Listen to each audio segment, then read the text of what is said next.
Anti-WEF shirt as always. This is episode 471, Sold Not For Sale podcast. Let's get right into it. It's Joe Rogan and Marc Andreessen. That's how you pronounce it, Andreessen.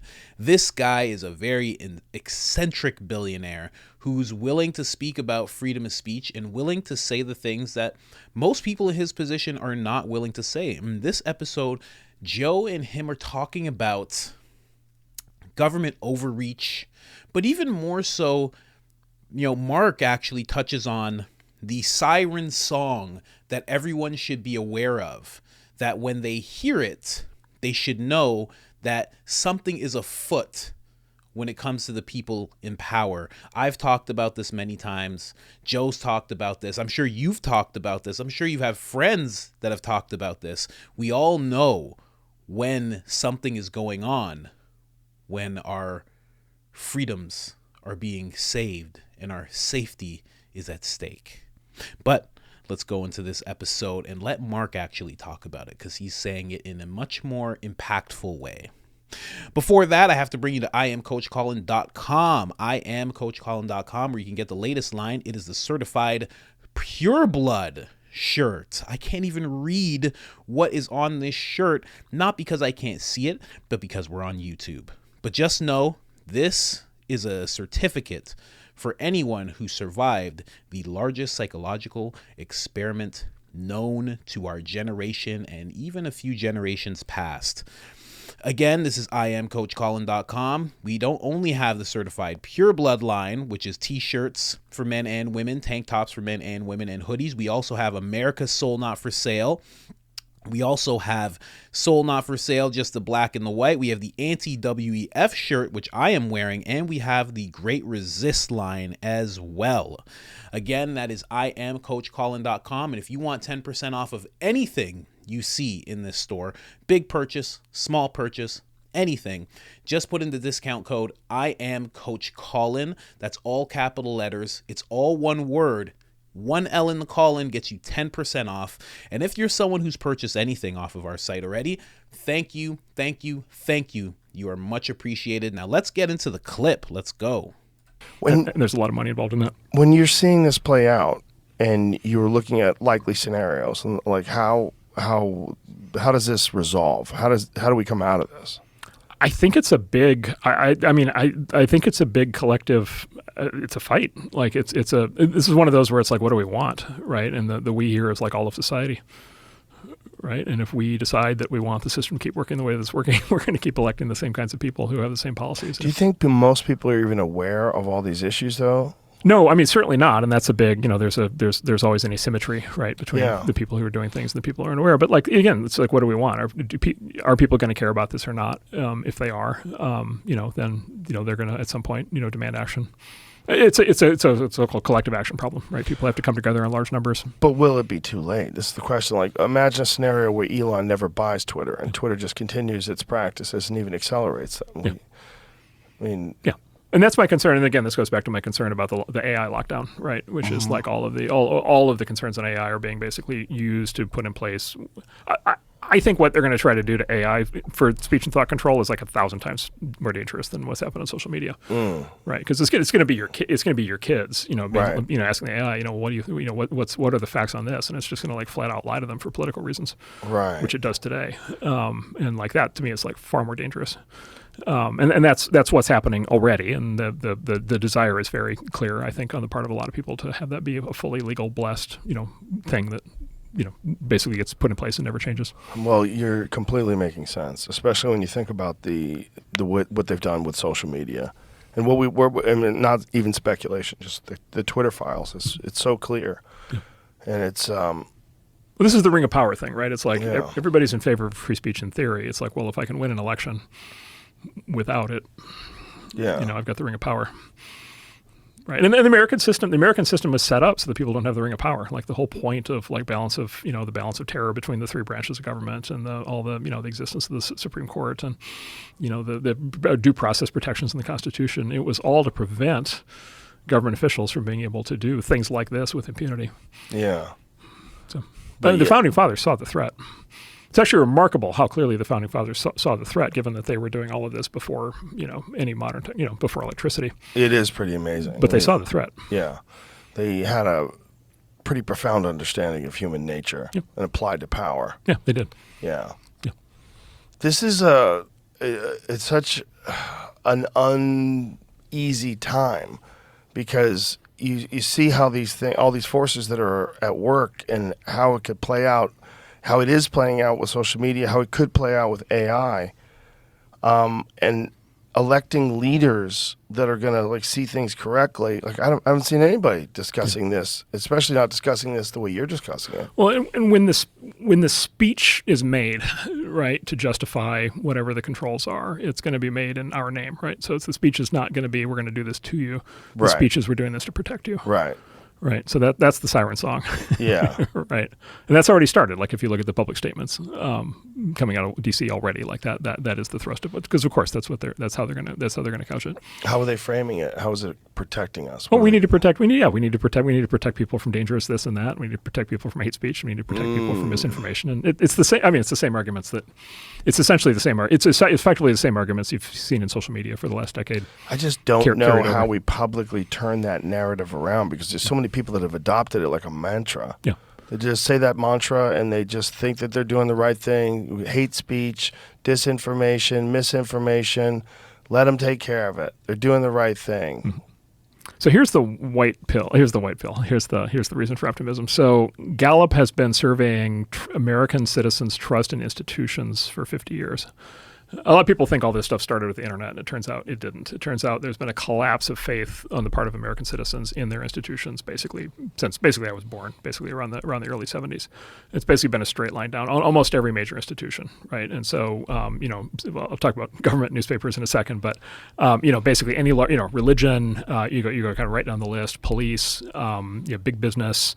Education, schools, universities, you chart all these things out, and basically they're all straight lines down over 50 years, right? And there's two ways of interpreting that. One is greater levels of disillusionment and cynicism that are incorrect, and then the other is actually people are learning, right, who they can and can't trust. Right? Yeah. And of course the theory goes this started in the 70s because of the hangover from the Vietnam War and then Watergate, and then a lot of the hearings that kind of exposed government corruption in the 70s that followed, right? And then it just sort of is this sort of downward slide.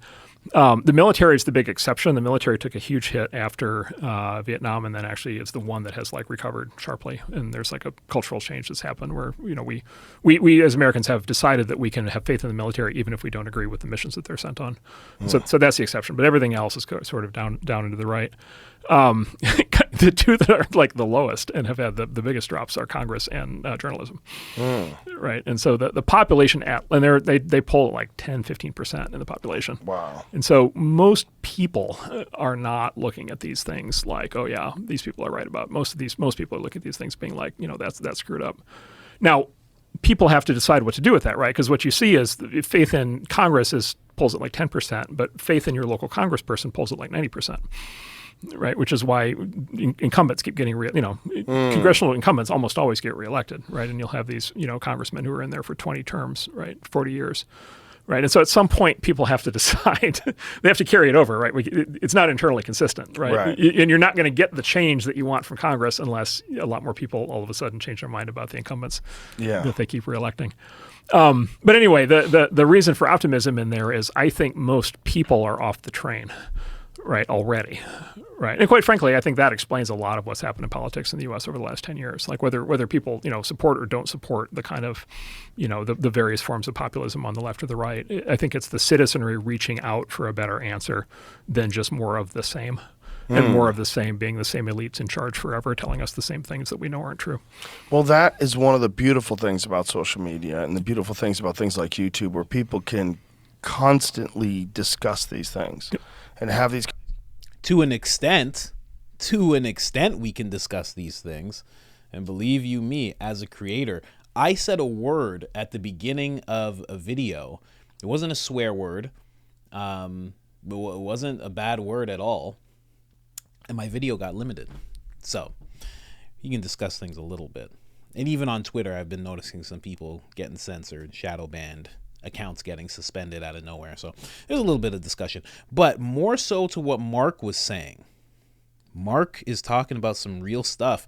Now, that one thing that stood out was the like, I think he said 10 or 15% faith in Congress, but then 90% in like the local, like that's insane.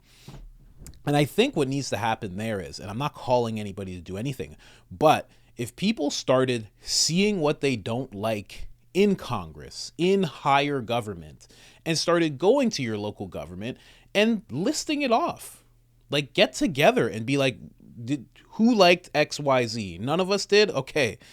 Do you support XYZ?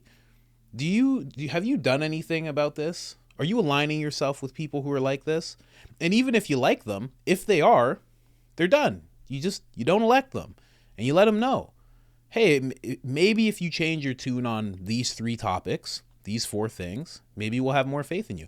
A lot of communication needs to be had, because a lot of people kind of decide who they're going to vote for, whether it's presidential or local government.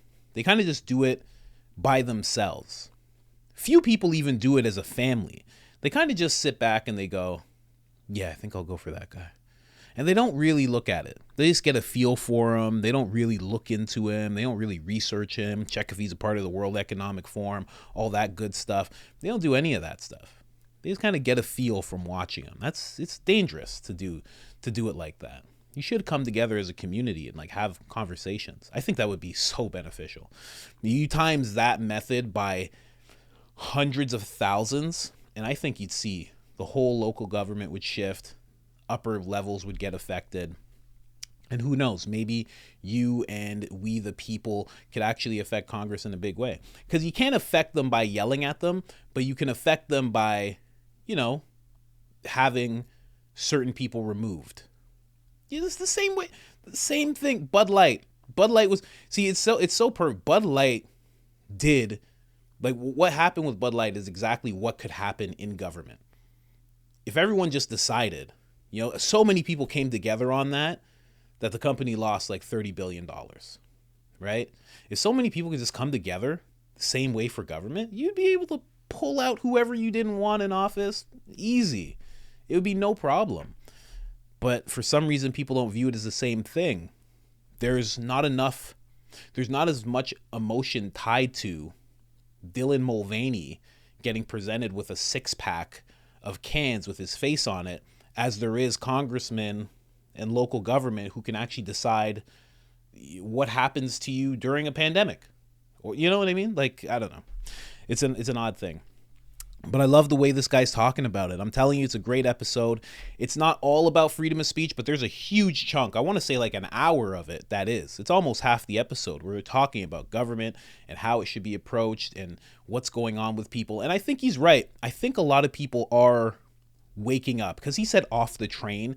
What he means is people are waking up to the nonsense. They're looking around and they're, same way a lot of black people woke up after Obama. They just went, my situation didn't change that much.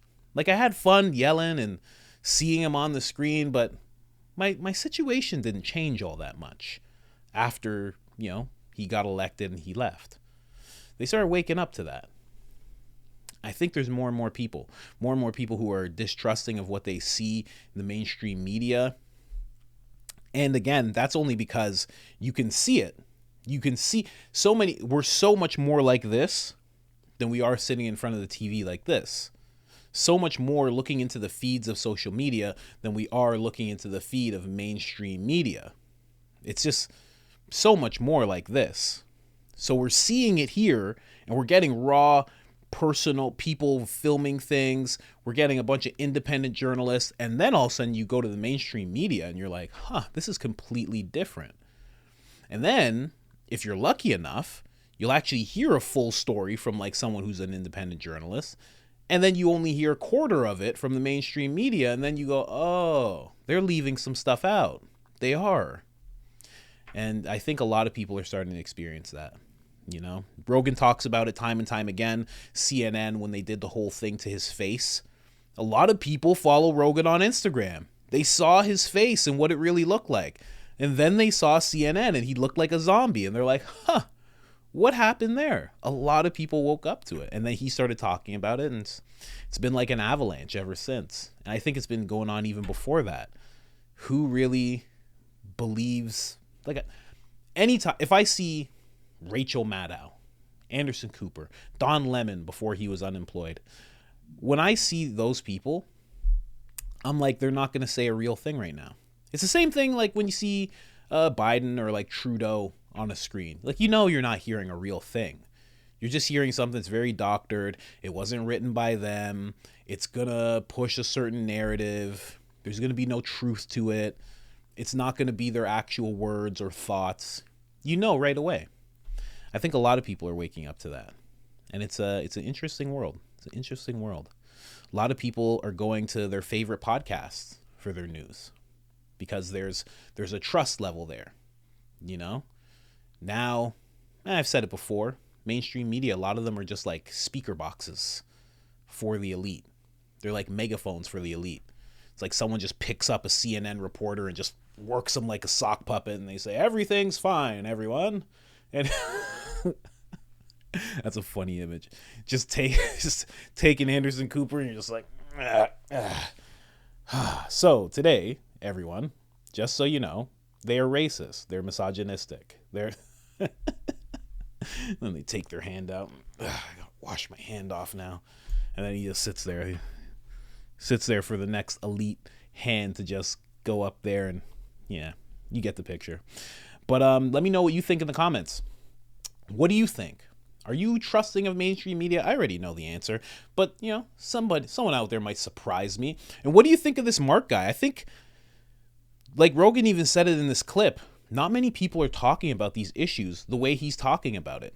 He's not just talking about it in a raw sense. He also has like a lot of facts and data to back it up. And the last thing I want to touch on, because I touched on this last episode, on episode 470, the founding fathers, Rogan actually said it. I didn't actually know he said that. The founding fathers knew, what they knew was the core of a man, how men get when they're in power, how people are when they're in power and groups and what's possible. They saw it so far ahead. They didn't need Instagram to exist or computers or laptops. They just saw men as they are. And I don't think much has changed at our core since that time. There's a lot of virtue signaling, and there's a lot of I'm not this and I'm not that. But I think at the core, men, especially powerful men, especially men that want power, they remain the same on a very deep, fundamental core level. But let me know what you think in the comments. Like the video. It helps so much. Boost us out of the shadow realm. Hit up I Am Coach Colin for a certified pure blood shirt. And other than that, I am out. 471.